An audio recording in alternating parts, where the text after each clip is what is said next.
దీనికి కావాల్సిన పదార్థాలు గుడ్డు ఒకటి తీసుకొని ఇలా ఓ గాజు గ్లాస్లో తీసుకోండి. అలాగే ఇంకొక ఎగ్ని కూడా బీట్ చేసి గ్లాస్లో వేసుకోవాలి.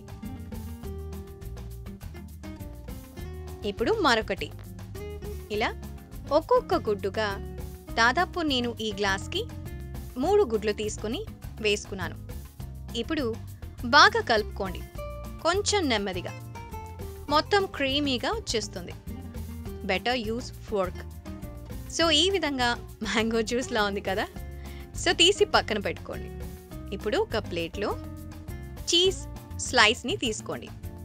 ఆ స్లైస్కి ఐస్ క్రీమ్ స్టిక్ ఉంటుంది కదా, వాటిని పరిచి ఇలా ఫోల్డ్ చేసుకోవాలి.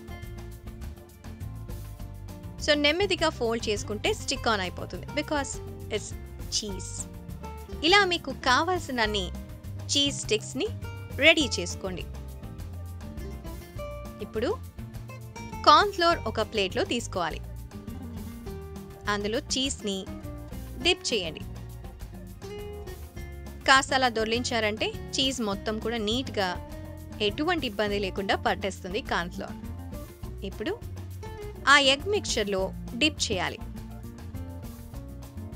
అలా ఒకసారి డిప్ చేసి తీసారంటే నీట్గా పట్టేసుకుంటుంది. ఇప్పుడు బ్రెడ్ క్రమ్స్ కొంచెం క్రిస్పీగా ఉండాలి కదా, అందుకే బ్రెడ్ క్రమ్స్లోను వాటిని అలా దొర్లించుకోండి. ఇప్పుడు ఫైనల్గా ఫ్రైయింగ్ ప్యాన్లో మీరు అలా చేతితో పట్టుకునే స్టిక్ని ఫ్రై చేసుకోవాలి. జాగ్రత్త, కాస్త కాన్సన్ట్రేషన్తో చేయాలి, లేదంటే చెయ్యి ఉంది నూనెలో. ఓకేనా?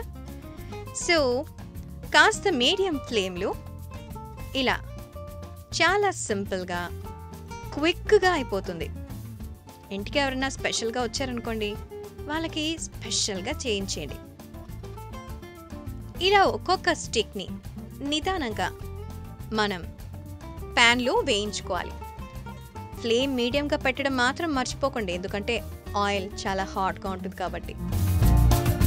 సర్వింగ్ ప్లేట్లో ఇచ్చినటువంటి సైడ్ సాస్తో సర్వ్ చేసుకోండి.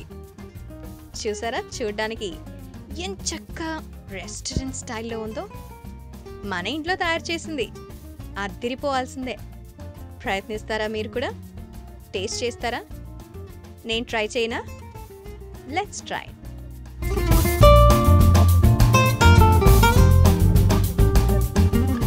అమేజింగ్!